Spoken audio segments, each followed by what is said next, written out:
L'incontro in regione con i balneari dopo la mareggiata, chiesti provvedimenti urgenti e la proroga della Bolkestein, oltre 300 in Liguria gli stabilimenti gravemente danneggiati. Lavori di pulizia ai canali delle Acque Bianche a Chiavari, oggi chiuse via Entella e via Grimaldi, terminato il primo tratto di interventi in via Piacenza, a breve si passerà in corso Lavagna. Oggi il Papa ha dedicato la catechesi al settimo comandamento, non rubare, e ha invitato a fare dei propri beni un dono per tutti. La vita, ha detto, non è fatta per possedere ma per amare. Si è svolto a Rapallo il secondo appuntamento della giornata per il dialogo cristiano-islamico. L'integrazione nasce dall'amicizia, la domanda su Dio unisce giovani di religioni differenti. Debutto sabato e domenica a Lavagna per il 43esimo campionato invernale di vela Tigullio. L'evento sportivo diventa strumento di rilancio anche economico in una Liguria ferita dalla mareggiata.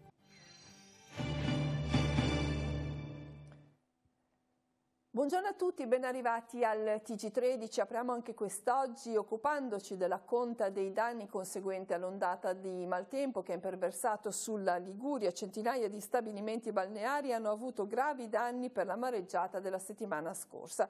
I gestori hanno portato la loro preoccupazione in Regione Liguria. Non c'è solo lo sconforto per le spese che dovranno essere affrontate, ma anche il forte timore per la messa all'asta delle concessioni. Sentiamo.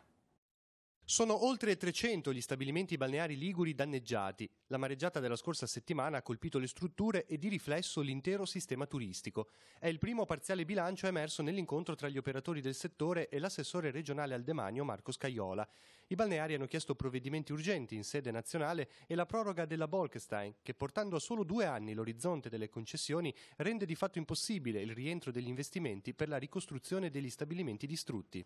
Ci attendiamo anche che l'assessore Scajola, che è anche il coordinatore del tavolo del demanio a livello nazionale, colga l'occasione proprio per questa situazione di particolare gravità, chiedere che il governo intervenga al più presto per definire la questione delle concessioni a livello nazionale, perché da questo dobbiamo partire, non possiamo più aspettare tempi, lungaggini, burocrazie, perché il mare abbiamo visto che non aspetta nulla. Intervenuto in diretta su Telepace, Licordari ha poi ricordato che le strutture balneari, almeno nel caso di Lavagna, hanno un altro ruolo determinante, la difesa della linea ferroviaria. A me non risulta che ci siano altre linee ferroviarie che colleghino il Roma con Milano, passando sulla costa, passano tutte da Lavagna.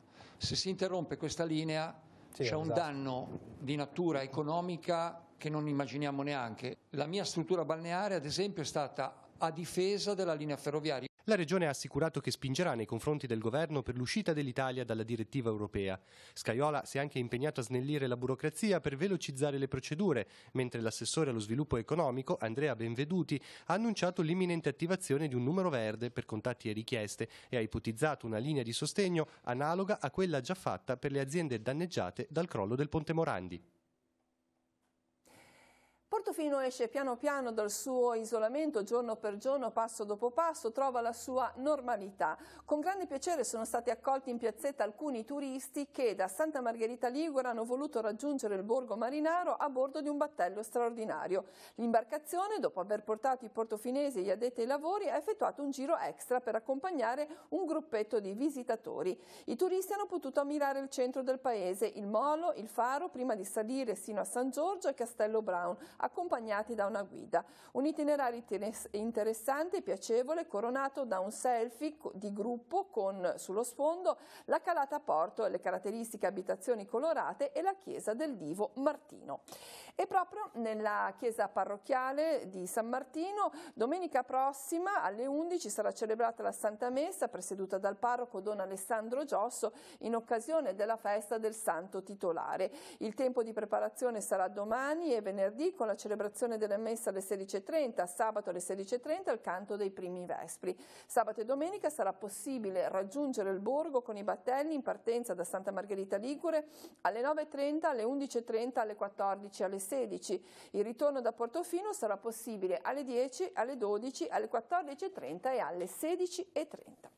Veniamo ora a Chiavari. Hanno preso il via oggi lavori di pulizia straordinaria al canale di scarico delle acque meteoriche in via Entella in via Grimaldi. L'intervento è eseguito da Iren. Sino alla chiusura del cantiere le due strade saranno interdette al traffico. Oggi pomeriggio saranno bloccate dalle 14 alle 16. I veicoli, per poter raggiungere piazza Matteotti via Costaguta, possono transitare a Passo Duomo 20 km/h in via Vittorio Veneto, aperta eccezionalmente alla circolazione. E intanto va avanti la manutenzione dei canali di deflusso delle acque bianche in via Piacenza, angolo via Entella. I canali nel sottosuolo sono stati ripuliti dalle ostruzioni. A breve il cantiere si sposterà per permettere nuove ispezioni in corso Lavagna. Nella zona tra via Entella e via Piacenza avete fatto dei lavori nel sottosuolo, che cosa avete trovato? Qui abbiamo trovato parecchio deposito di materiale che arrivava da monte, perché arriva un rio che passa sotto le case e attraversa la strada, e qui in settimana scorsa è stato tolto 7 metri cubi di materiale che si era stratificato nell'arco degli anni col camion a risucchio, in modo da poter liberare totalmente il passaggio sottostrada. Questo dovrebbe evitare perlomeno dei grossi allagamenti in caso di evento meteorologico eccezionale. È sempre una zona molto critica qua perché è bassa, però dividendo bene i due canali e innestandoli poi in corso Lavagna sicuramente la situazione deve migliorare parecchio. Per migliorare appunto il sistema di ricevimento dell'acqua, adesso vi spostate sull'altro lato, ci può spiegare questo intervento? Siamo arrivati oltre la metà della strada, quindi cercheremo di bypassare riaprendo nuovamente poi la strada sulle due corsie e lavorare dal lato verso Corso Lavagna per immetterci sul canale di Corso Lavagna da un lato e sul canale dei Frati, che è l'altro canale che consente lo scarico delle acque, quindi dando un doppio sfogo dovremmo alleggerire questa zona qua. Provvedimenti al traffico? Confidiamo che per questa settimana rimanga il doppio senso come in questo momento che vedete. Dalla prossima settimana avremo un'interruzione probabilmente a salire e poi dovremo nuovamente riaprire il doppio senso e poi successivamente la chiusura di Corso Lavagna nel tratto iniziale, probabilmente per un periodo lungo. Come città metropolitana avete fatto delle richieste anche per quanto riguarda la fognatura? Come? Sì, seguiamo questi lavori sempre anche come città metropolitana per arrivare a eliminare quelle commistioni tra acque bianche e acque nere che sono pericolose per l'inquinamento del mare. Nel senso che al di là del discorso dei depuratori molto spesso abbiamo condotte di acqua nera che sversano nelle acque bianche, quindi tutto questo tratto qui abbiamo sostituito anche la condotta fognaria, questa è di competenza atto, quindi chiedo io spesso degli interventi di rifacimento di condotte che migliorano entrambi i servizi.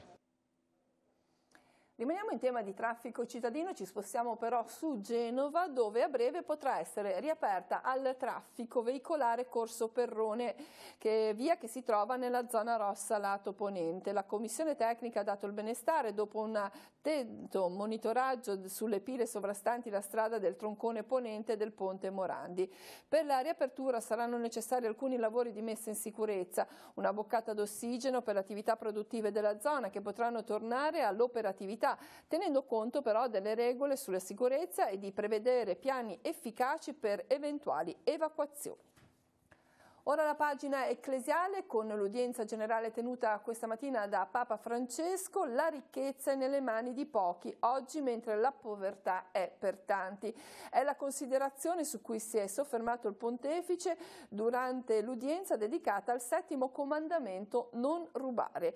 Il Papa lo ha spiegato nel suo senso più ampio e positivo, ovvero fare del bene il più possibile perché i nostri beni diventino un dono per tutti. La riflessione del Santo Padre è stata molto articolata. La proprietà di un bene fa di colui che lo possiede un amministratore della provvidenza e il possesso è di per sé una responsabilità. Ciò che si possiede veramente, ha aggiunto, è che si può donare. Mentre l'umanità si affanna per avere di più, ha spiegato il Santo Padre, Dio la redime facendosi povero. Il crocifisso ha pagato per tutti un riscatto inestimabile da parte di Dio Padre, ricco di misericordia. Non rubare vuol dire ama con i tuoi beni, approfitta dei tuoi mezzi per amare come puoi. Sentiamo un passaggio della catechesi del Papa. Se non riesco a donare qualcosa è perché quella cosa mi possiede, sono schiavo, ha potere su di me e ne sono schiavo. Il possesso dei beni è un'occasione per moltiplicarli con creatività e usarli con generosità e così crescere nella carità e nella libertà. E mentre l'umanità si affanna per avere di più, Dio la redime facendosi povero. Quell'uomo crocifisso ha pagato per tutti un riscatto inestimabile da parte di Dio, ricco di misericordia. Quello che ci fa ricchi non sono i beni, ma l'amore. Tante volte abbiamo sentito quello che il popolo di Dio dice: il diavolo entra dalle tasche. Primo viene il denaro, l'amore al denaro, l'affanno di possedere. Poi la vanità. Io sono ricco e mi vanto di quello. E alla fine l'orgoglio e la superbia. Questo è il modo di agire del diavolo in noi, ma la porta d'entrata sono le tasche. Anche se provenienti da nazioni e culture diverse, i giovani che vivono nel nostro paese oggi si sentono tutti profondamente italiani. Il dialogo nasce dall'amicizia, prima ancora che dal confronto culturale e teologico. È quanto è emerso dall'incontro tra i giovani della diocesi di Chiavari e quelli delle comunità musulmane che vivono nel nord Italia, incontro che per il secondo anno si è svolto anche nel nostro territorio ed in particolare a Rapallo. Ascoltiamo alcune testimonianze. Qual è il messaggio che si intende lasciare dall'incontro di oggi? Il messaggio di oggi è che siamo tutti una comunità, è il messaggio che siamo degli esseri umani che devono vivere insieme, perché comunque stare insieme in questo paese ci obbliga anche, fra gli obblighi della convivenza, anche di dialogare, di stare insieme, di scambi di cultura, scambi cibo e anche dialogare su argomenti importanti sia nel versante cristiano sia in quello musulmano. Quali sono i punti di contatto tra i cristiani e i musulmani? Cioè, in che modo possono dialogare? La cosa molto più importante, le amicizie, perché tutto nasce dal basso. Se vogliamo dialogare, dobbiamo dialogare veramente dai punti di incontro. Che cosa rappresenta per te questo incontro, questa giornata? Sicuramente penso un momento per conoscersi, per appunto conoscere l'approccio che altri ragazzi hanno verso la religione, una religione diversa, e soprattutto conoscere la fede degli altri ragazzi. Ecco. Qual è secondo te un punto di forza che vi accomuna e vi avvicina più di tutto? Penso proprio il mettersi in gioco, cioè l'aver voglia di approfondire la conoscenza e poi anche avere uno spirito, diciamo, una domanda su Dio, ecco. Io sono nata in Egitto nel 96. Poi mi sono trasferita quando avevo solamente 2 anni, forse anche di meno. Siamo arrivati qua in Italia perché mio padre lavorava già da prima. Mio padre è qua da tipo 30 anni, se non di più. Ha sposato mia madre e dato che mio padre non riesce a vivere senza famiglia, io non posso fare come gli altri che lasciano la famiglia, poi vengo giù ogni 6 mesi, quindi vi porto tutti con me. Poi dopo, tipo, quando sono arrivata in terza media, hanno capito che ormai la nostra vita è qua. Ti senti più italiana o più egiziana? Cioè, è una domanda che chiedono un sacco. Io sinceramente mi ritengo italiana e quando vado in Egitto non mi sento del posto, appunto perché i modi di fare, interagire con le persone è molto molto molto diverso. Cosa significa per te integrazione? Integrazione, secondo me, non dovrebbe esistere la parola perché siamo una comunità intera, quindi viviamo qua, quindi secondo me integrazione non dovrebbe esistere. Dei giovani stranieri nati in Italia o immigrati giovanissimi, delle loro amicizie con i ragazzi italiani, delle nuove società che sta nascendo da questa integrazione, si parlerà anche venerdì sera a Rapallo nell'ambito di un incontro Nuovi Orizzonti che si terrà all'Auditorium delle Clarisse a partire dalle ore 21. Ospite il giornalista esperto di Medio Oriente Andrea Avveduto ed alcuni ragazzi di origine straniera nati in Italia. E nell'ambito di un percorso per le imprese sociali e le realtà no profit organizzato in Liguria dalla Compagnia delle delle opere, domani a Chiavari si terrà un incontro dedicato alla relazione tra l'opera sociale e il contesto territoriale in cui è inserita. Il titolo è Un altro modo di vedere il quartiere. Il relatore sarà Gilberto Sbaraini della cooperativa La Strada di Milano. L'appuntamento alle 21 a Casa Caritas a Chiavari. Ora studiamo le pagine dei quotidiani, poi tutte le altre notizie. Avvenire titola Il fantasma dell'ICI contro il no profit, la Corte europea condanna a Roma, promossa invece l'IMU, la sentenza definitiva impone di riscuotere tasse non versate su immobili usati per fini commerciali ma secondo lo Stato è impossibile, e riconosciuta l'attività sociale della Chiesa. Veniamo invece alla vicenda internazionale di Asia Bibi. L'Italia aiuti Asia e la sua famiglia, l'appello è del marito, il governo risponde stiamo lavorando. Sul DL sicurezza il governo deve porre la fiducia, Movimento 5 Stelle insiste con Salvini sulla prescrizione e per la manovra procedura di infrazione Bruxelles ora accelera. Midterm, esame per la Casa Bianca, l'America attende il voto che sappiamo è arrivato, è una vittoria dei democratici alla Camera, insomma, che non mette non tanto tranquillo Trump, che però ostenta di aver vinto, enorme successo. Ma veniamo all'interno del quotidiano Avvenire. Ora l'ecologia integrale deve conquistare i cristiani, credenti ambientalisti, non c'è contraddizione, a dirlo è Luca Liverani. Creato ancora poco difeso, una sfida culturale, e a corona del suo articolo una foto con la piazzetta di Portofino. I disastri testimoniano il cambiamento climatico, eppure la questione ambientale e le scelte personali non sono ancora parte della nostra vita quotidiana. Don Bignami dice serve una pastorale nuova. E veniamo al secolo XIX, Ponte, nubi sul decreto, il Senato solleva dubbi, i conti non tornano, Rixi boccia anche l'idea di coinvolgere i cinesi, la Cina, priorità le imprese italiane, scontro tra la Salvatore del Movimento 5 Stelle e il presidente Toti, troppi ritardi, il governatore solo mistificazioni. E poi ancora, delitto di Sestri, Ginocchio e Barbosa ottengono dal giudice il rito abbreviato. Genova, ecco la nuova Pellegrini, adesso nuoto solo per amore, si sta allenando a Genova appunto Federica Pellegrini. E ancora Lentella, il TAR si prende un giorno. Ma veniamo nel Levante, un commissario per la ricostruzione, Toninelli, applicare il modello Genova, sopralluogo dei 3 comuni più colpiti dalla mareggiata, possibile attivare il fondo di solidarietà dell'Unione Europea. Dimenticatevi pure di noi, ma dateci soldi per ripartire, a chiederlo è il sindaco di Rapallo, mentre la prefetta Fiannazzena dice siamo nella fase post-emergenza, ora bisogna recuperare il territorio. E a fare la voce insomma grossa sono anche i balneatori, i balneari. Ora è pressing sul governo, Stasio del SIB, o lo Stato dà un importo a fondo perduto per ricostruire oppure ci proponga la concessione, anzi la proroga di concessione tra 10 e 5 anni. L'IMU, Rapallo 27 milioni di euro, ma 17 vanno allo Stato. Sindaci in rivolta, servono risorse subito e il modo più rapido è trattenere l'imposta IMU.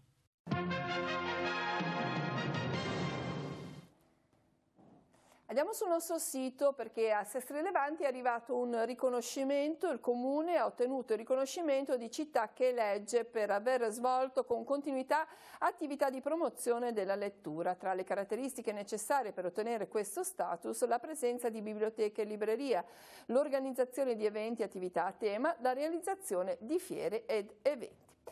Andiamo ora in redazione per vedere se ci sono aggiornamenti. Per noi oggi Maurizio Garreffa. Grazie Cristina, un saluto a tutti. 2 flash di cronaca. Un cacciatore è scivolato in un dirupo questa mattina a Buto di Casarza Ligure. L'uomo ha riportato un trauma cranico e toracico, per fortuna era cosciente. È stato portato in codice rosso con l'elicottero al San Martino di Genova, il fatto è accaduto intorno alle 10. E poi un incidente stradale, sempre questa mattina, a Rapallo, un'auto che procedeva a bassa velocità ha investito una signora sui 65 anni in via La Marmora. È stata portata in codice giallo al pronto soccorso di Lavagna. È tutto. A te Cristina. Grazie, apriamo la pagina sportiva in attesa di avere novità circa la sentenza sulla Virtus Entella. Parliamo di Vela, debutto sabato e domenica prossimi per la 43esima edizione del campionato invernale di Vela del Tigullio. Le gare si disputeranno nelle acque di Lavagna con regata a bastone o su percorso costiero situato in mezzo al Golfo Tigullio o Golfo Marconi. Quest'anno più che mai il valore di questa manifestazione non è solo agonistico ma di rilancio per un territorio messo a dura prova anche dai recenti eventi atmosferici.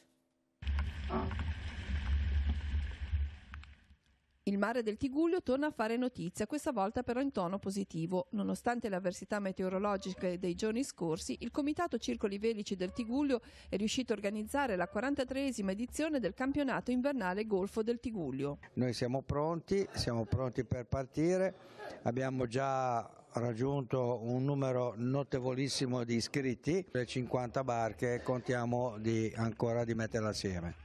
Sabato e domenica le prime 2 manche della competizione che si snoderà nell'arco di 4 fine settimana. Le iscrizioni hanno già raggiunto un buon numero, si tratta per lo più di imbarcazioni da diporto, alcune di dimensioni significative. In particolare ce n'è una, è un 552 piedi, una barca che si è salvata per fortuna perché il suo porto abituale d'ormeggio è il porto di Rapallo, ma in quella fase era a La Spezia per lavori. Dallo sport giungono quindi i primi segni di ripresa in una Liguria letteralmente falcidiata dalla mareggiata, con danni ingentissimi alle imbarcazioni. Un dato che non è sfuggito al CONI regionale, che si fa parte diligente delle necessità del territorio. Quando ci sono dei danni, per rimettere a posto le cose ci vogliono 2 cose: la risorsa umana, e questa c'è, e i soldi, e questo bisogna trovarli. Io come CONI ho scritto a tutte le federazioni che sono coinvolte, mandando loro un modulo perché vorrei avere un quadro il più preciso possibile di tutti i danni che ha tutta la Liguria e quantificarli. Bisogna trovare le risorse, ma ripeto, quello che mi dà speranza è che c'è la risorsa umana, e difatti vedete che il campionato invernale del Tigullio si fa perché le risorse umane hanno detto si fa e si va avanti. E a Lavagna si terrà anche un prologo all'imminente campionato di Serie A2 di pallanuoto maschile, che sarà in questo fine settimana, con il torneo organizzato dalla società Lavagna 90, che vedrà protagoniste nella piscina del Parco Tigullio, oltre ai padroni di casa, 3 squadre di vertice, ossia Bologna, Camogli e Torino. Le partite inizieranno sabato alle 15, proseguiranno sino alle 20. Domenica le ultime 2 partite, alle 13:30 Lavagna, Torino, e alle 15 Camogli, Bologna. Sarà l'occasione per verificare la preparazione delle squadre in vista dell'avvio ufficiale del torneo sabato 24 novembre. Con lo sport si conclude questa edizione del telegiornale. L'informazione torna questa sera alle 19:15, 20:30, 22:45 con Tigullio Oggi. Grazie a tutti dell'attenzione, buon pomeriggio.